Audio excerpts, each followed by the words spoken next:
Shavuot Tov, uma boa semana para todos. Shabbat Shalom, Mashiach Now. A redenção completa, verdadeira, definitiva, para o mundo inteiro já agora. E isso está totalmente ligado com o assunto, por que tanto sofrimento, por que tanta dor, ainda mais agora, nesse finalzinho de exílio, tanta dor, tanto sofrimento, tanta perda, tanta morte. É um tema muito complexo, histórico, de todos os tempos, e certamente não vamos conseguir esgotar nem responder, mas baseado nessa Sihá do Rebbe, vamos trazer alguns pontos que devem ajudar a conviver, superar e ir em frente, aproximando a vinda da salvação para todos, já agora. A gente está no projeto do Kutei Sihot. Esse é o capítulo, volume 22 do livro de Sihot, de discursos do Rebbe de Lubavitch. Essa é Parashat Behar, é a segunda Sihá. Então, algumas das respostas é que o sofrimento ele é só aparente, como a gente vai ver. No fundo, Deus quer dar tudo de bom e do melhor para a gente. É que no exílio, isso explica, do ponto de vista divino, justifica também, mas a gente não consegue entender. Por outro lado, está explicado, escrito, que somos como escravos que foram vendidos. Só que o pai, que é o primeiro escravo, foi junto com os filhos. E o pai é Hashem. Hashem está junto com a gente no exílio. E os donos, que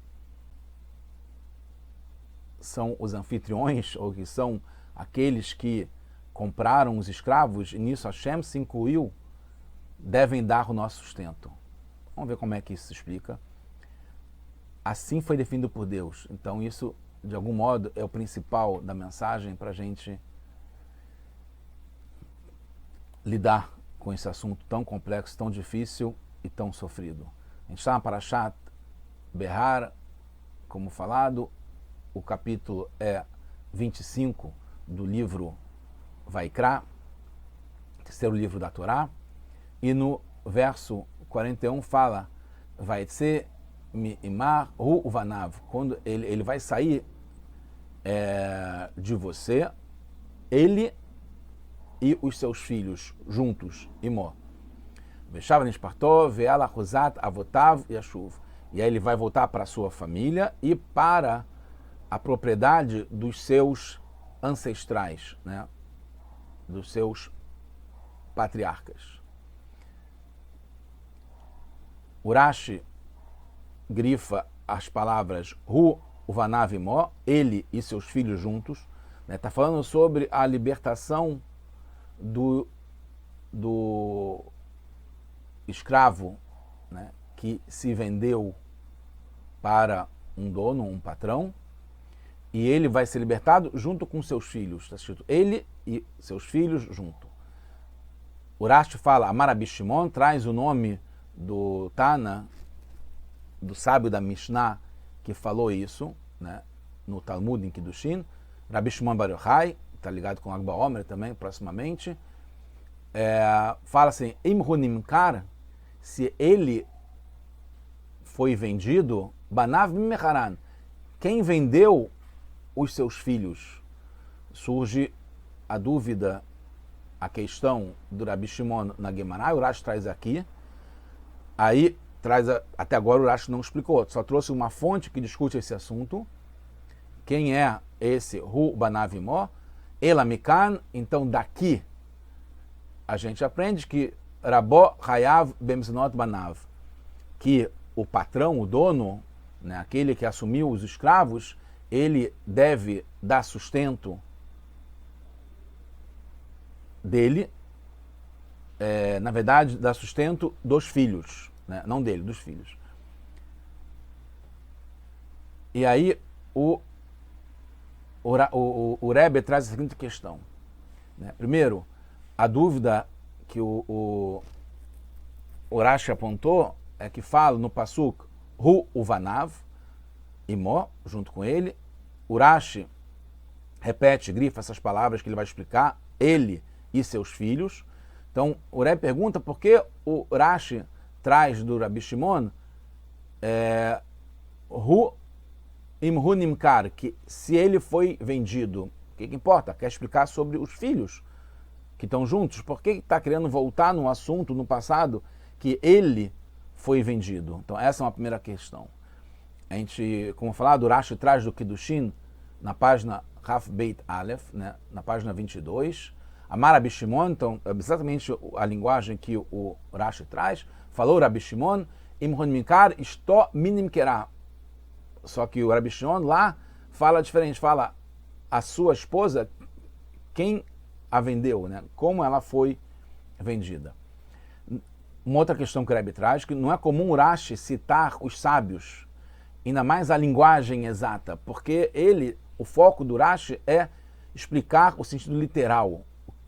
Por que não dá para entender que aqui na Torá fala ele e seus filhos juntos? E o Rashi geralmente não traz os sábios, e quando traz alguma coisa que os sábios falaram, ele muda para poder entender só a parte literal. E aqui, no caso, o Rashi está trazendo ele foi vendido, né? A gente sabe que ele se vendeu ou foi vendido, né, no passivo. E por que o Rashi traz isso? Isso não é necessário só porque está assim na Guemará? Não faz sentido, ele nunca faz isso, né? Ele sempre muda para poder só acomodar o sentido literal. Uma outra questão, em Mishpatim também fala sobre essa situação. Pashat Mishpatim. Im begapoi avó, begapoi etze, im balishahu, se ele é casado, veiatzá estoimo, e saiu e vai sair junto a sua esposa junto com ele. Aqui não fala sobre os seus filhos, fala sobre a sua esposa. O Rashi lá fala, veiatzá estoimo, aí explica que vai sair junto a sua esposa. Ele grifa, mas aqui ele não fala Hu, que aqui também fala sobre Hu, ele e sua esposa. Aqui o Rashi só marca e sai a sua esposa junto com ele, e aí o Rashi traz da Guemará quem trouxe a esposa junto para a escravidão, que ela precisa sair da escravidão. Ela, Magid, aqui o Rashi não traz Rabi Shimon, quer dizer, a Katuv, que é aquele que compra, adquire um escravo judeu, hebreu,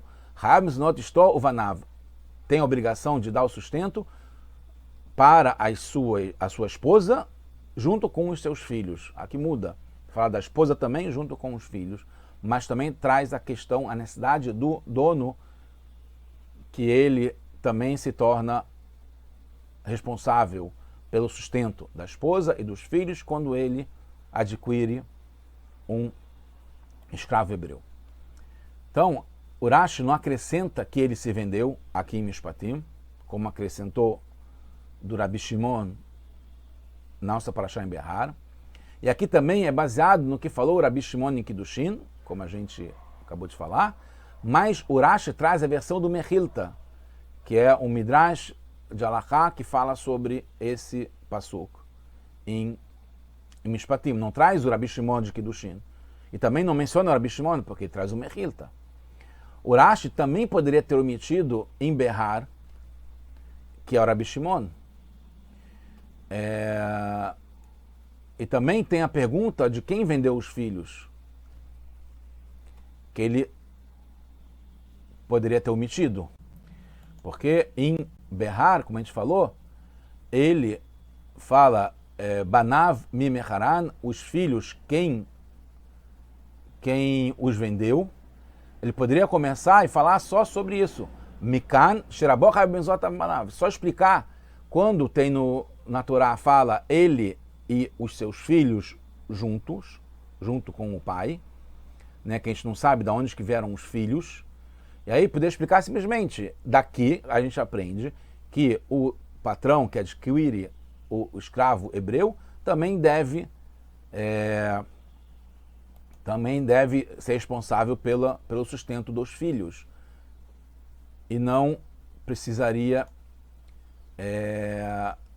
acrescentar a pergunta, como a gente falou antes, por que fala que a gente sabe que o escravo foi vendido, não precisa acrescentar sobre isso. Se quer explicar só o que quer dizer que os filhos juntos, também não precisa explicar que é Amar Rabi Shimon, né?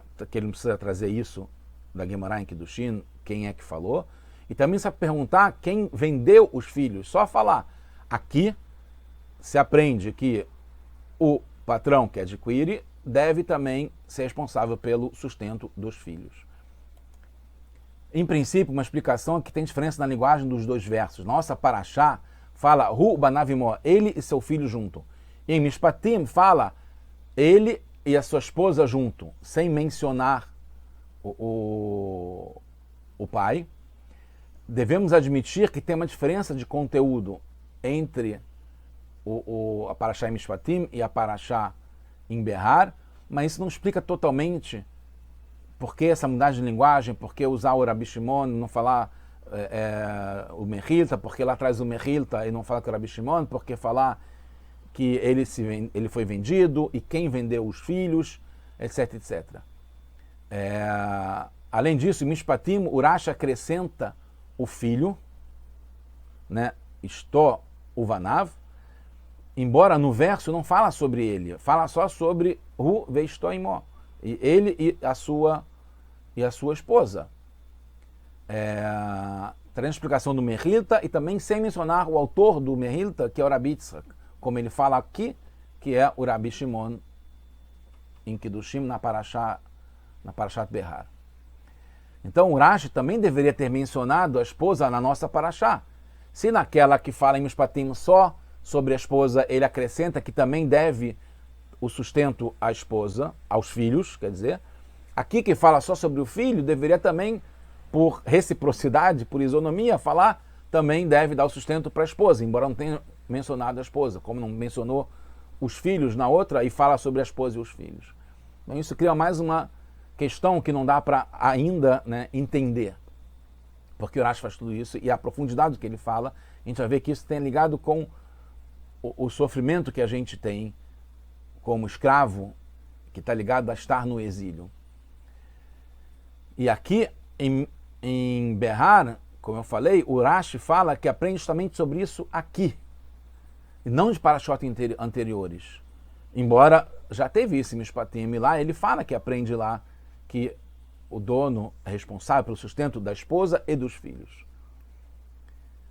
Além do que, o Rashi começa o comentário com a linguagem passiva.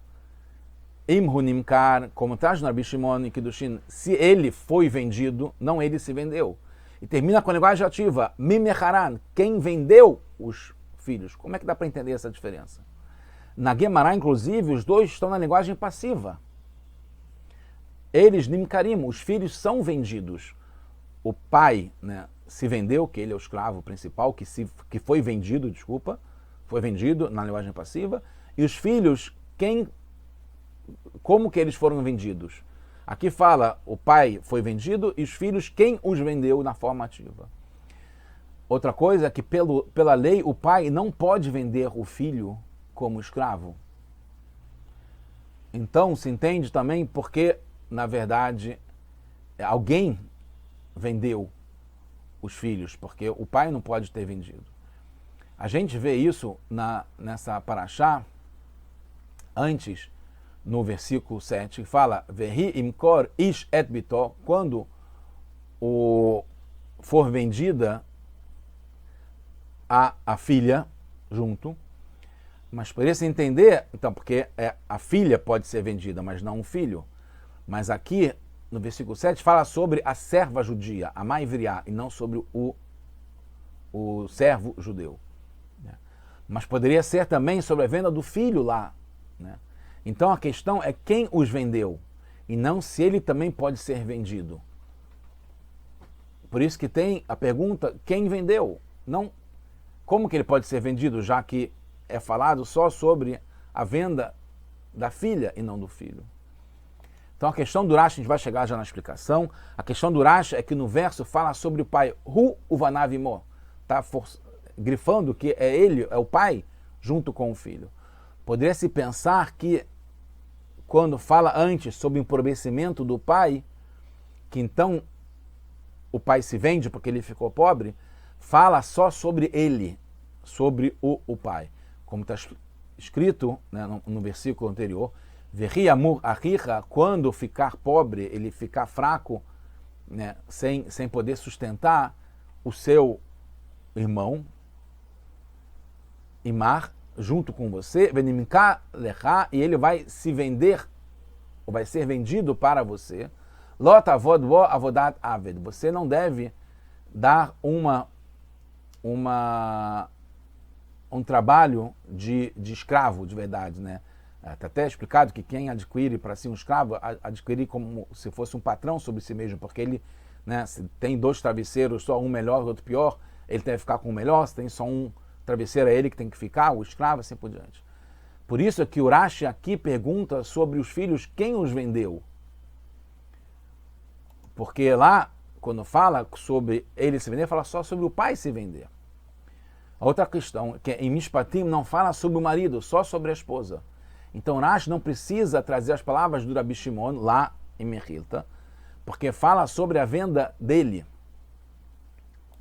Porque o Rabi Shimon fala sobre a venda Imhunimkar, se ele, o pai, foi vendido, e lá, quando fala sobre a esposa, não fala sobre o pai, né, o marido, no caso, se vender.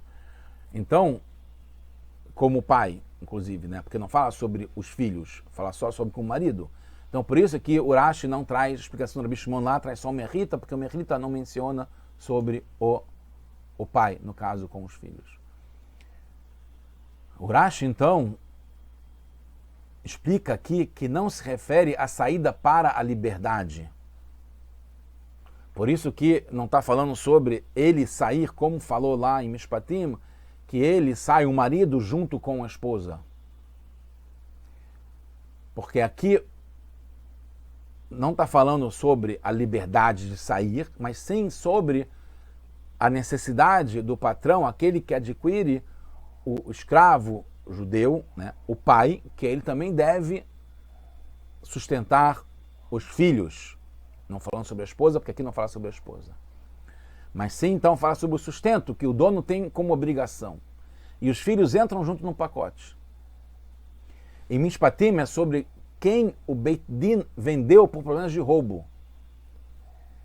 Então, não tem necessidade de falar sobre a obrigação do patrão de sustentar, porque foi uma questão de roubo que o Beit Din vendeu como punição, como um julgamento do que aconteceu.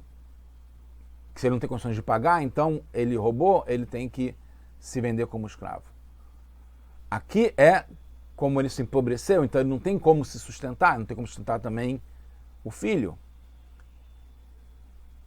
Aqui, então, é que ele se empobreceu. No caso do Beit Din, que foi em Parashat Mishpatim, eles também se preocupam com a questão financeira, tanto da esposa, que pode se manter, então ela teria como se manter, não precisa ter a obrigação do patrão, do dono, de manter também a esposa, como do filho, que não tem como se sustentar, já que ele roubou e não tem como pagar. Mas não foi porque se empobreceu, foi porque ele não tem como pagar, e porque ele fez uma coisa errada, que ele roubou. Mas aquele que se vende por livre vontade, como é o caso aqui, que ele ficou pobre, então ele vê isso como uma opção para ele, o dono, em princípio, não tem obrigações sobre a família que foi junto, porque é ele que se vendeu, ele que entendeu que isso é uma fonte de renda para ele poder sustentar. Então o dono não teria obrigação também de sustentar a família. Essa é a inovação da Torá aqui, por isso que o Rashi explica isso. A Torá está dizendo que, e aí se torna uma lei, que não basta dar só o necessário para o escravo trabalhar, que ele é que vai trazer um retorno, mas também para os filhos. E a pergunta é, por que o dono deve sustentar os filhos se não tem nenhum proveito deles?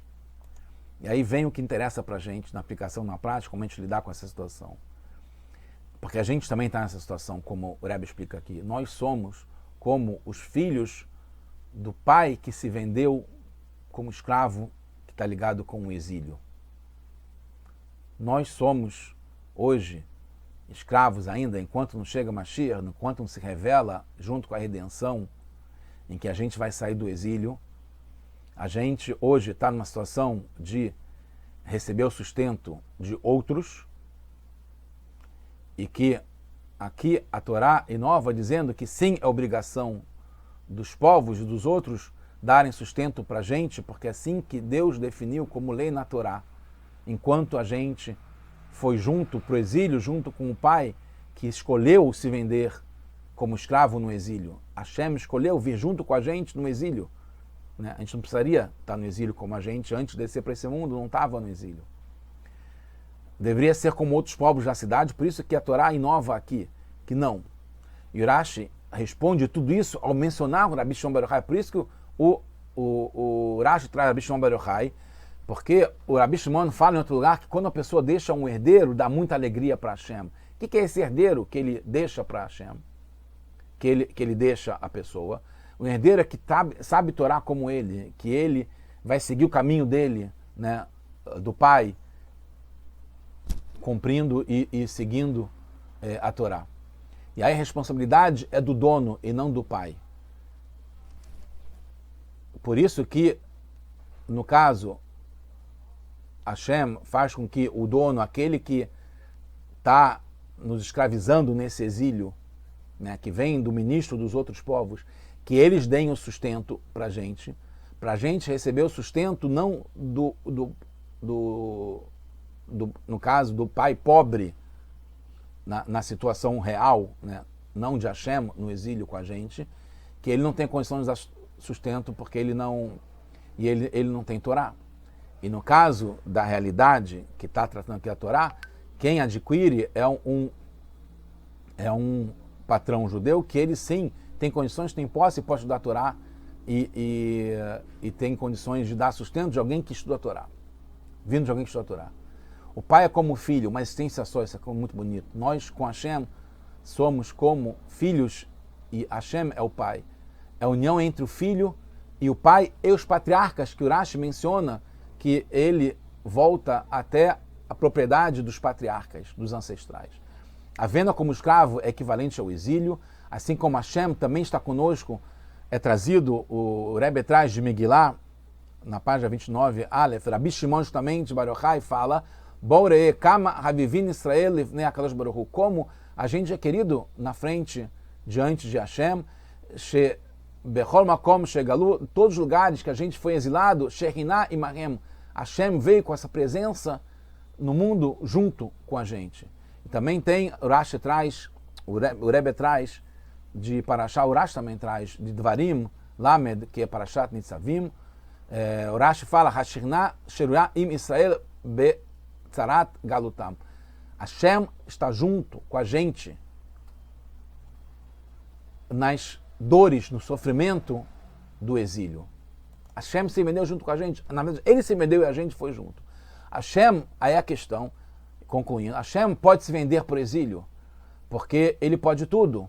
E ele também pode não mudar, não sofrer junto do exílio. E ele pode se salvar sozinho. A gente não. Como seu filho, a gente entrou no exílio porque Hashem quis. Como podemos a gente lidar com o exílio que ele nos domina, ele nos oprime, nos faz sofrer, nos subjuga, nos faz sentir dor. E não é claro para todos que somos filhos de Hashem, que aí então eles nos respeitariam, nos dariam sustento, porque sabendo que a gente é filho de Hashem e a gente deve ser sustentado como Hashem determinou. Então responde Rabi Shimon que no exílio é só o nosso corpo que está. E aí tem sustento passando por outros povos, que é o ministro dos outros povos. Mas nossa alma nunca é vendida para o exílio. Ao mesmo tempo, teve a destruição apenas da parte física do templo, que está ligado com o corpo, as madeiras e as pedras, que é a parte material física, que os povos então têm domínio e podem roubar e podem levar para Roma, etc., podem destruir. Mas o Mikdash verdadeiro, espiritual, e o nosso particular interno, que que a gente, Hashem está morando dentro de cada um e um de nós, isso, nenhum povo tem poder. A gente está sempre na redenção e ninguém tem poder sobre eles. Hashem quis somente o nosso sustento passar por outros povos. Mas o ministro deles não decide se pode dar ou não. Isso que decide é Hashem. É como o machado na mão do lenhador. Hashem é o lenhador e o machado ele não tem vontade própria, ele só corta, ele só faz. Então o ministro dos outros povos e os outros povos que nos subjugam são mandados por Hashem para dar quando tem que dar. É Hashem que decide. Então, mesmo na época do exílio, recebemos tudo de bom e revelado, filhos, saúde e sustento, que seja isso revelado de uma forma clara para o mundo inteiro, já com Mashiach, now, agora, tudo de bom para todos nós, redenção completa, verdadeira, definitiva, já.